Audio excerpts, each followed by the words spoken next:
आज आपण कार्यालय वेतन प्रशासन ऑफिस सॅलरी ऍडमिनिस्ट्रेशन या तिसऱ्या चॅप्टरला सुरुवात करत आहोत। कार्यालय वेतन प्रशासन म्हणजे काय बघूया आपण आधी।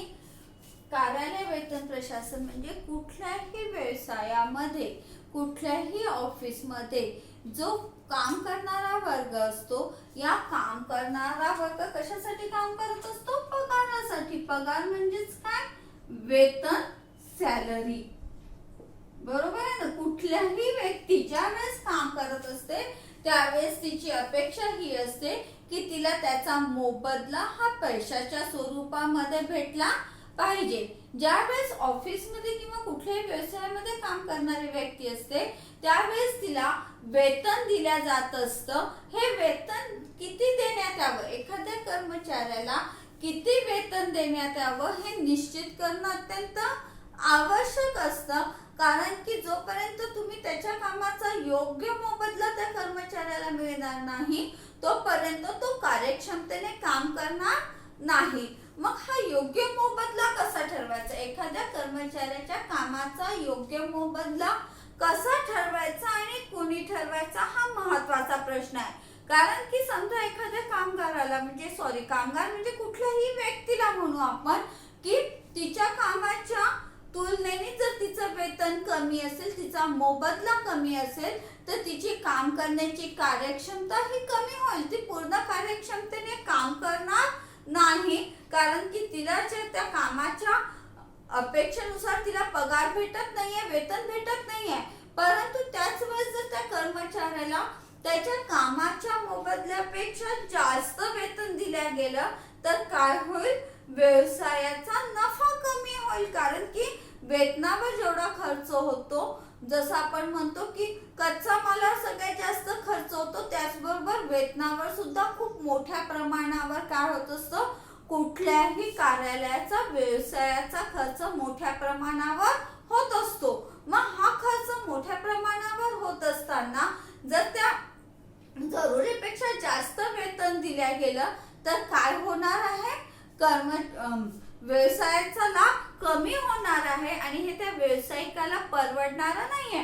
दुसरीकडे योग्यतेपेक्षा कामाच्या स्वरूपापेक्षा जर जास्त नफा मिळाला, पगार मिळाला तर काय होईल?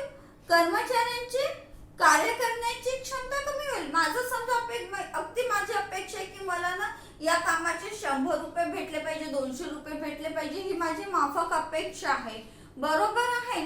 आणि मी काम करायला गेली आणि समोरच्या व्यक्तीने मला 500 रुपये देऊ केले, बरोबर आहे। त्याने पटकन म्हटलं की या कामाचे मी तुला 500 रुपये देत आहे। माझी अपेक्षा किती होती? 100-200 रुपयाची अपेक्षा होती। त्यांनी मला जर 500 रुपये दिले तर काय होणार आहे? माझी अपेक्षा वाढणार आहे।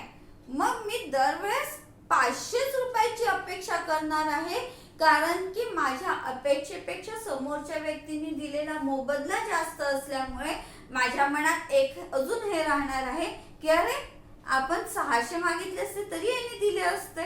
आपल्या तर अपेक्षा 100ची असून यांनी आपल्याला 500 दिलेले आहे, म्हणजे यांनी पण आपल्याला कमी दिले आहे असं होता कामा नये। म्हणजे कर्मचाऱ्यांनी असं वाटायला नको की आपल्याला वेतन कमी भेटलेलं आहे आणि देणाऱ्यालाही असं वाटायला नको की आपण जास्त दिलेलं आहे। या दोन्हीचा मध्य साधणं अत्यंत आवश्यक आहे की ज्यामुळे कर्मचाऱ्यांची कार्यक्षमता टिकून राहणार आहे आणि व्यावसायिकाचा नफा पण त्याला योग्य प्रमाणात भेटणार आहे। या दोन्ही गोष्टीचा मध्य गाठणं अत्यंत आवश्यक असतं। कुठेही जर आपण विचार केला तर हे वेतन जे आहे हे योग्य प्रमाणात कर्मचाऱ्यांना भेटणं सुद्धा तेवढंच महत्त्वाचं आहे। याच्यासाठी आपण आधी कार्यालय वेतन प्रशासनाचा व्याख्या बघून घेऊया की कार्यालय वेतन प्रशासनाची व्याख्या काय आहे। तर कर्मचाऱ्यांना त्यांनी केलेल्या कामाच्या प्रमाणात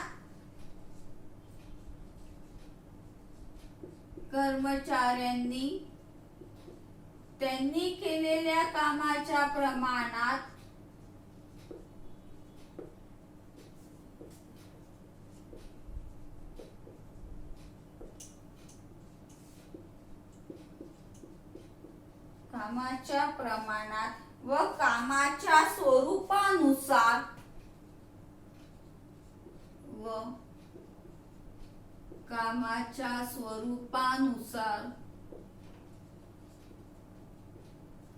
योग्य मोबदला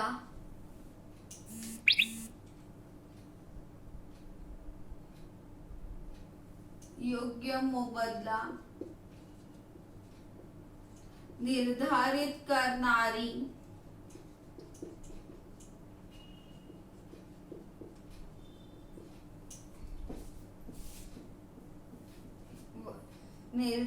करणारी व त्यानुसार देण्याची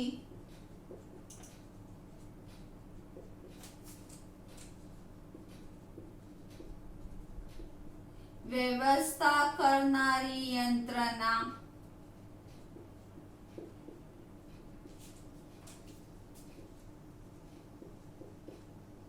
म्हणजे कार्यालय वेतन प्रशासन होय.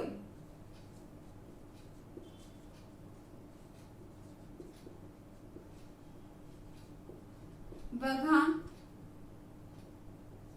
कुठल्याही गोष्टीचा जर आपल्याला अर्थ समजावून घ्यायचा असेल तर त्या गोष्टीची जर आपण व्याख्या समजावून घेतली तर आपल्याला त्या शब्दांचे अर्थ सहजतेने लक्षात येत असतात. आता आपण जर व्याख्याच बघितली, कार्यालय वेतन प्रशासनाची जर आपण व्याख्या बघितली तर काय दिलेली आहे त्यांनी? कर्मचाऱ्यांनी त्यांनी केलेल्या कामाच्या प्रमाणात म्हणजेच काय, कर्मचारी कुठलं काम किती प्रमाणात करत आहे हे निश्चित करणं अत्यंत आवश्यक आहे. त्याच्या कामाच्या स्वरूपानुसार त्याच्या कामाचं स्वरूप कसं आहे हे सुद्धा बघणं अत्यंत आवश्यक आहे. तुमच्या कामाचं स्वरूप नुसतं शारीरिक आहे, बौद्धिक आहे, त्याच्यासाठी तुम्ही कुठल्या प्रकारच्या जबाबदाऱ्या घेतलेल्या आहेत, या सर्व गोष्टी माहित करून घेणं अत्यंत आवश्यक आहे. कारण की तुम्हाला जे वेतन भेटत आहे हे जर तुम्हाला योग्य भेटत असेल तर कर्मचाऱ्यांची कार्यक्षमता टिकून राहत असते. त्याचसोबत तुमच्या कामाच्या प्रमाणात जर कामाच्या स्वरूपानुसार जर योग्य मोबदला भेटत असेल तर कर्मचाऱ्यांची कार्यक्षमता टिकून राहते असं आपण म्हणत असतो. आता आपण बघूया की आपण हे समजून घेऊया आधी प्रमाणात आणि कामाच्या स्वरूपानुसार म्हणजे काय आहे. तर एखादी व्यक्ती 8 तास काम करत आहे, एखादी व्यक्ती 4 तास काम करत आहे, एखादी व्यक्ती 12 तास काम करत आहे, बरोबर आहे ना. आता हे झालं तिचं काम करण्याचे तास झालेले आहे, बरोबर आहे. आता ज्यावेळेस आपण असं म्हणतो, ज्यावेळेस आपण समाजामध्ये बघतो त्यावेळेस आपण असं बघतो की 8 तास काम करणाऱ्या व्यक्तीचे जो वेतन आहे हे त्या मानाने मर्यादित आहे, बरोबर आहे. जी व्यक्ती 4 तास काम करत आहे, 12 तास काम करत आहे, त्या व्यक्तीचं वेतन आपल्याला मोठ्या प्रमाणावर दिसतं. असं का बरं होतं आहे? तर या तासाला महत्व नाहीये. सगळ्यात महत्वाची गोष्ट लक्षात घ्या की तासाला महत्व नाहीये, तर तुमचं काम तुम्ही कुठल्या प्रमाणात करत आहे, कशा पद्धतीने करत आहे याला जास्त महत्व आहे. एखादी व्यक्ती 12 तास नुसतं शारीरिक कष्ट करत असेल तरीही तिला मिळणारा मोबदला हा कमी राहणार आहे. कारण ती काय करत आहे? नुसतं सांगितलेलं काम करत आहे, बरोबर आहे ना. एखाद्याला म्हटलं की तू भिंत बांधून दे तर तो भिंत बांधण्यामध्ये तो कुशल असेल, पण तो तेवढंच काम करून राहिलेला आहे, त्याला दुसरं काहीही करायची गरज नाहीये. त्याला विटावर अर्थात ते काम कमी आहे असं नाही, पण त्याच्या कामाची मर्यादा तेवढीच आहे. तो फक्त भिंत बांधून त्याला प्लास्टर करणं वगैरेचं काम तो करू शकतो, बरोबर आहे ना. त्याच्या कामाचं स्वरूप कसं आहे? मर्यादित आहे. तेवढ्याच प्रमाणात तो ते काम करणार आहे, त्याच्या बाहेर तो जाणार नाहीये. तो त्याच्यामध्ये कुशल असला तरीही त्याच्या एका चौकटीमध्ये त्याचं काम निश्चित केलेलं आहे, बरोबर आहे ना. त्यामुळे त्याचं वेतन जे आहे हे तुलनेने कमी राहणार आहे. परंतु त्याच वेळेस आपण जर एखाद्या अधिकारी वर्गाचा विचार केला तर तो अधिकारी वर्ग जो आहे हा अनेक गोष्टींच्या बाबतीत निर्णय घेत असतो. त्या निर्णय घेतल्यानंतर आपल्या हाताखालच्या लोकांकडनं काम करून घेत असतो. ते काम पूर्ण करण्याची जबाबदारी घेत असतो आणि ते काम चांगलं वाईट कसंही झालं तरीही त्या कामाचं पूर्ण जबाबदारी तो घेत असतो. त्याच्या वाईट परिणामालाही तो समोर जातो आणि चांगले परिणाम असेल तरीही तो समोर जात असतो. चांगलं काम झालं तर तो म्हणतो माझ्या ग्रुपने काम केलेलं आहे. परंतु वाईट जर काम झालं म्हणजे त्यांनी जे काही निर्णय घेतलेले आहेत याच्यामध्ये थोडीशी जरी चूक झाली तर ही जबाबदारी मात्र पूर्णतः त्या अधिकाऱ्याची असते. त्याच्यामध्ये कोणीही शेअर करणारा नसतं.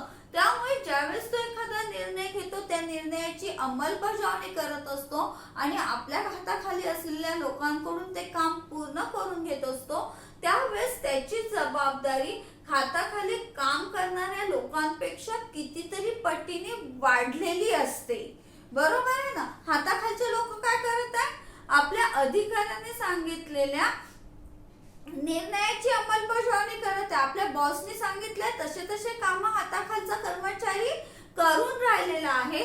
ते काम चांगलं झालं वाईट झालं याची त्याला फिकर नाहीये. बॉसने सांगितलं आहे म्हणून हे काम आपल्या करायचं आहे एवढ्याच भावनेने तो काम करत असतो. त्याच्या चांगल्या वाईट परिणामांचा त्याच्यावर कुठल्याही प्रकारे परिणाम होणार नाही. परंतु जर एखादा अधिकारी असेल तर त्या अधिकाऱ्यावर मात्र कामाचा निर्णय घेण्याची, त्याची जबाबदारी स्वीकारण्याची आणि हाताखालच्या कर्मचाऱ्यांकडून काम करून घेणं एवढ्या सगळ्या गोष्टी त्याला सांभाळाव्या लागत असतात, पार पाडाव्या लागत असतात. त्यामुळे त्याचं वेतन हे कसं राहणार आहे, जास्त राहणार आहे.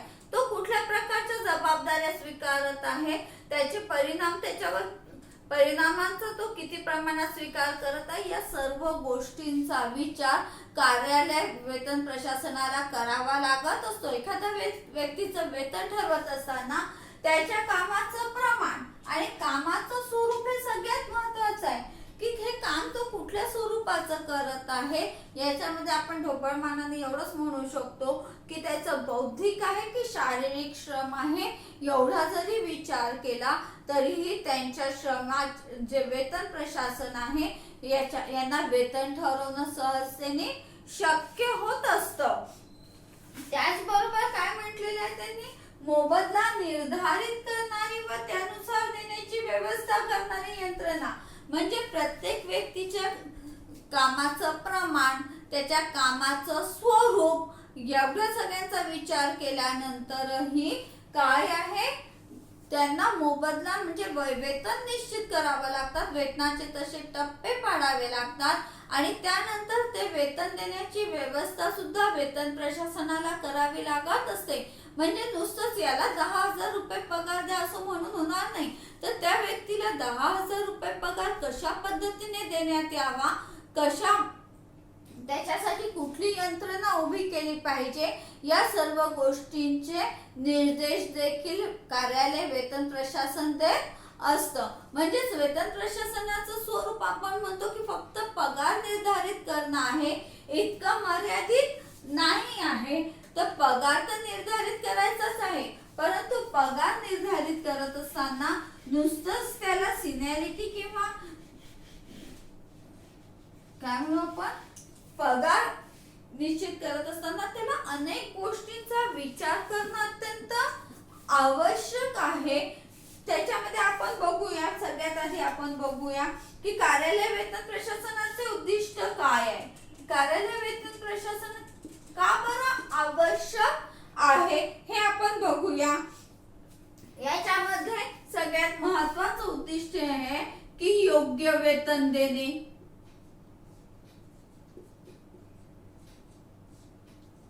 योग्य वेतन देणे म्हणजे कोणाला देणे, कर्मचाऱ्यांनाच नाही तर प्रशासनाला.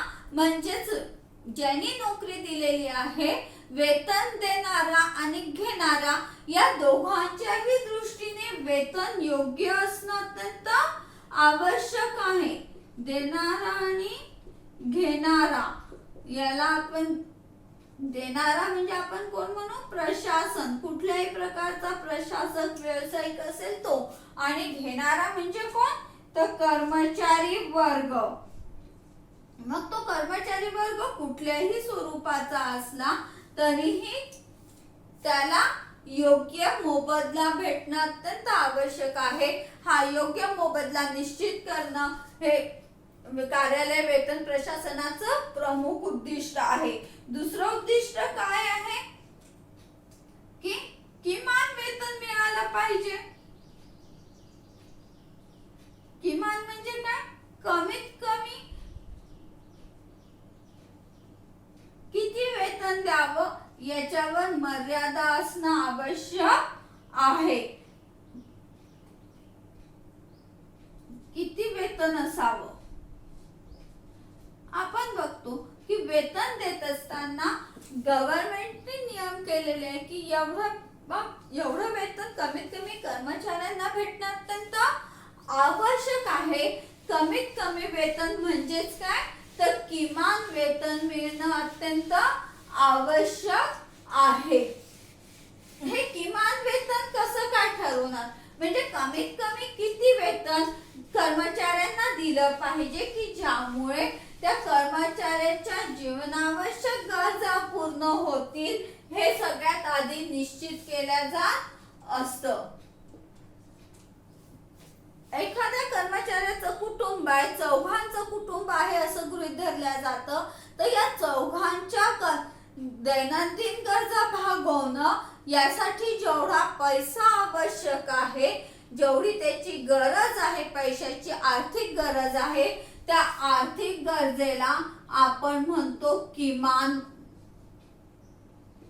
कमीत कमी त्याच्या दैनंदिन गरजा भागवणं पूर्ण झालं पाहिजे. जेवण खावण आहे, कपडे लत्ते आहे, पोरांच्या शाळा आहे, या सर्व गरजा त्याच्या पूर्ण झाल्या पाहिजे. यासाठी जेवढं आवश्यक वेतन आहे त्या आवश्यक वेतनाला आपण म्हणतो किमान वेतन.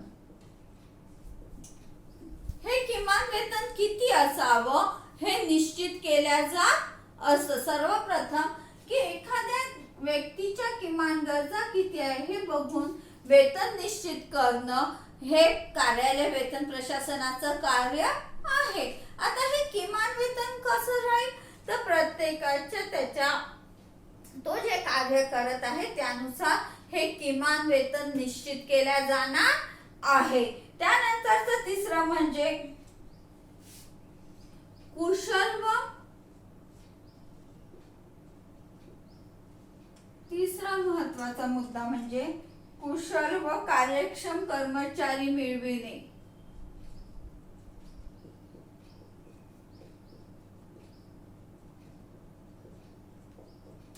हा सुद्धा एक महत्वाचा मुद्दा आहे की प्रत्येक ऑफिसचं कार्यालय प्रशासन वेतन प्रशासन वेगवेगळं असतं, बरोबर आहे ना. गव्हर्नमेंटचा विचार आपण करत नाही, आपण प्रायव्हेट याच्यामध्ये सध्या विचार करत आहोत किंवा आपण काय म्हणू व्यवसायाचा विचार करत आहोत. कार्यालयाचा म्हणजे गव्हर्नमेंटचा याचा विचार करत नाहीये किंवा गव्हर्नमेंटच्या याचा आपण विचार केला तरी कुशल व कर्मचारी काय म्हणू आपण त्याला कार्यक्षम कर्मचारी मिळविणे पाहिजे आपल्याला. कुशल व कार्यक्षम कर्मचारी मिळविणे. कुशल म्हणजे काय, एक्सपर्ट व्यक्ती असणं. व्यवसायामध्ये जर तुम्ही कर्मचाऱ्यांना योग्य पगार दिला नाही, योग्य मोबदला दिला नाही, तर कर्मचाऱ्यांची काम सोडून जाण्याची प्रवृत्ती मोठ्या प्रमाणावर वाढत असते. असं होऊ नये. आपल्याकडे असलेला कर्मचारी वर्ग हा टिकून राहिला पाहिजे, याच्यासाठी त्याच्या योग्य वेतनाची व्यवस्था करणं देखील अत्यंत आवश्यक आहे. नाही तर काय होतं की आज मी समजा अबक कंपनीमध्ये काम करत आहे, मला एका पोस्टवर 10,000 रुपये पगार आहे, बरोबर आहे.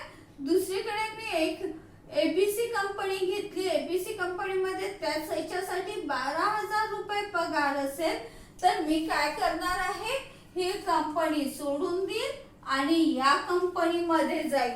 बरोबर आहे. त्याबरोबर काय झालेलं आहे, या कंपनीने 12,000 रुपये पगार दिला आहे, पण इथे मी जे काही शिकलेली आहे त्याच्यामध्ये मला या लोकांनी शिकवण्यासाठी जी मेहनत घेतलेली आहे ती या कंपनीला आरामात भेटून जाणार आहे. त्याला कुशल कामगार भेटून जाईल आणि तुमचं वेतन कमी असल्यामुळे काय होईल, तुमचा कर्मचारी वर्ग तुम्हाला परत नव्याने तयार करावा लागेल. असं होऊ नये म्हणून तुमच्या याच्यामध्ये तुमचा जो कुशल एक्सपर्ट असलेला आणि चांगलं काम करणारा जो कर्मचारी वर्ग आहे तो जर तुम्हाला टिकवून ठेवायचा असेल तर त्याला योग्य वेतन देणं आवश्यक आहे. तुलनात्मक दृष्ट्या विचार केल्यास तुम्हाला दोन्हीची तुलना करूनच काय करायचं आहे, वेतन निश्चित करायचं आहे. दुसरीकडे जास्त वेतन मिळत असेल तर तुमचा कर्मचारी वर्ग टिकणार नाही. म्हणून वेतनामध्ये खूप तफावत न ठेवता योग्य, त्यांनी काय म्हटलेलं आहे, योग्य वेतन देण्यात यावं. वेतन जर योग्य असेल तर तुमचा कर्मचारी वर्ग टिकून राहतो. त्यानंतर महत्वाचा मुद्दा म्हणजे त्याच्यानंतरचा कर्मचाऱ्यांचे मनोबल उंचावून उत्पादकतेत वाढ करणे हा महत्वाचा मुद्दा आहे. कर्मचाऱ्यांचे मनोबल उंचावणे.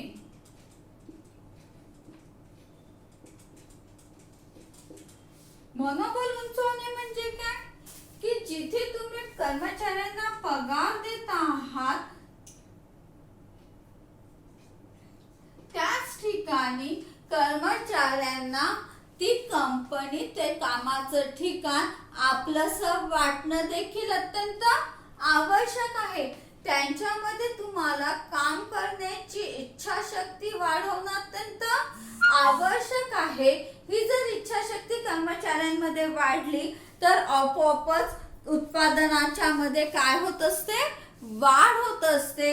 म्हणून काम करणाऱ्या कर्मचाऱ्यांचं मनोबल वाढवणं हे देखील महत्वाचं आहे. त्यानंतर कुशल व सक्षम आपण हे बघितलंच आहे. कुशल व कार्यक्षम कर्मचाऱ्यांना आपल्या आकर्षक वेतन देऊन त्यांना आपल्याकडे आकर्षित करून घेणं हे सुद्धा वेतन प्रशासनाचं महत्वाचं कार्य आहे. त्यानंतरचा सगळ्यात महत्वाचा मुद्दा जो आहे, उपक्रमातील कार्याची जबाबदारी, उत्तरदायित्व, जोखीम इत्यादी नुसार वेतन निश्चित करणे. बघा किती शब्द त्यांनी वापरलेले आहे. उपक्रमातील कार्याची जबाबदारी,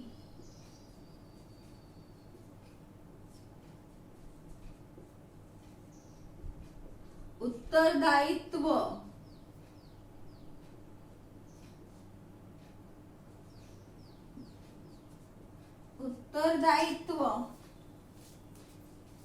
जोखीम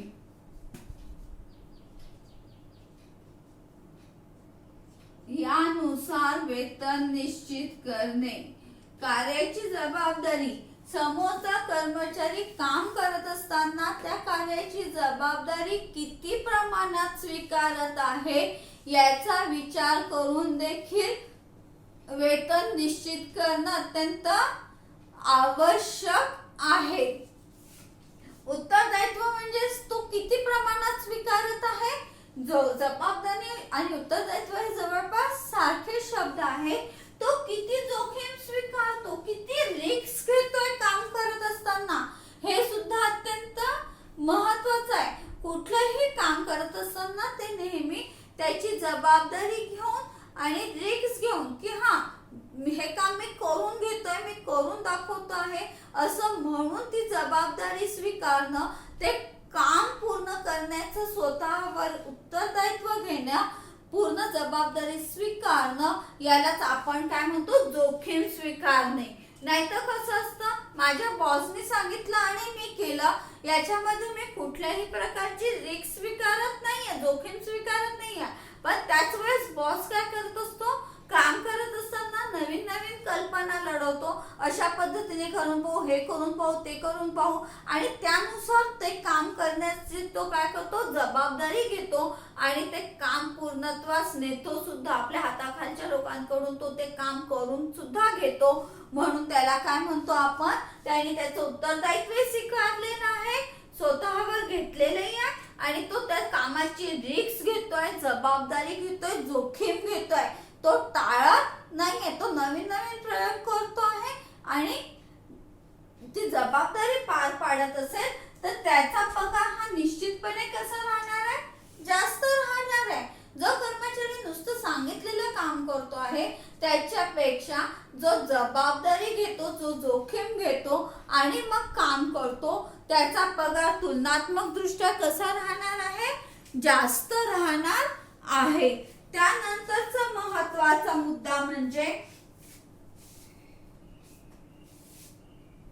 कर्मचारी संघटनांशी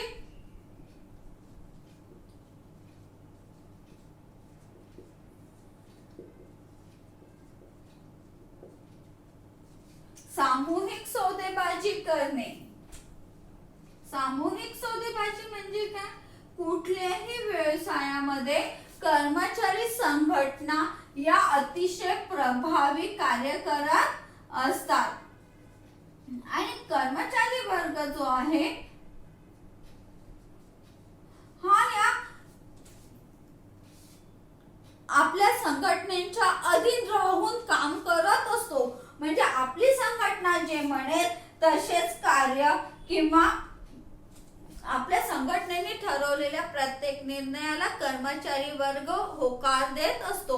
त्यामुळे कर्मचाऱ्यांचा पगार ठरवत असताना या कर्मचारी संघटनांसोबत चर्चा करणं, त्यांच्याशी सौदेबाजी करणं म्हणजे काय म्हणू आपण,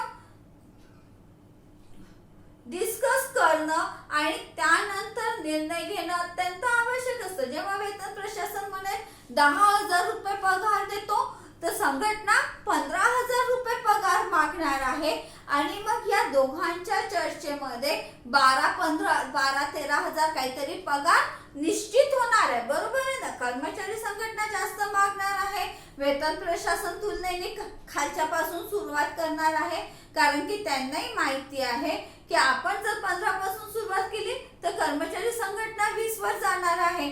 म्हणून मग त्यांची सुरुवात थोडीशी खालच्या पासून होते. कर्मचारी संघटनांना माहिती आहे आपण 15 मागितलं तर 12 वर आपला सौदा फिक्स होणार आहे किंवा आपला सेटलमेंट होणार आहे. त्यामुळे कर्मचारी संघटना नेहमी वरचा पगार मागते तर प्रशासन संघटना खालच्या पासून पगाराला सुरुवात करते आणि मग या दोघांच्याही चर्चेमध्ये काय होतं, वेतन निश्चित होत असतं. याला आपण सौदेबाजी म्हणतो की तुमचं त्याच्यामध्ये जो प्रभावी बोलणारा असेल तो यशस्वी होतो. तरीही या दोघांनाही म्हणजे वेतन प्रशासनालाही माहित असतं आणि कर्मचारी संघटनेलाही माहित असतं की आपण जो आकडा निश्चित केलेला आहे हा याच्यामध्ये बदल होणार आहे. आणि मग कर्मचारी वेतन प्रशासनाला माहित असतं 10 आपण सुरुवात केली तर तो समोरचा 15 वर करतो आणि 12-13 वर निश्चित होणार आहे. हे जवळपास ही सौदेबाजी ठरून निश्चित होत असतं. ही सौदेबाजी होणं मात्र आवश्यक आहे. जोपर्यंत कर्मचारी संघटनांना विश्वासात घेऊन वेतन प्रशासन निर्णय घेत नाही तोपर्यंत त्याला मान्यता भेटत नाही किंवा कर्मचारी नाराज होऊ शकतात. म्हणून कर्मचारी संघटनेशी सौदाबाजी करणं सुद्धा अत्यंत आवश्यक आहे. हे झालं आपलं कार्यालय वेतन प्रशासनाचं व्याख्या आणि त्याचे उद्दिष्ट. आता पुढच्या ह्याच्यात आपण बघू कार्यालय वेतन प्रशासनाची कार्यप्रणाली आणि महत्त्व.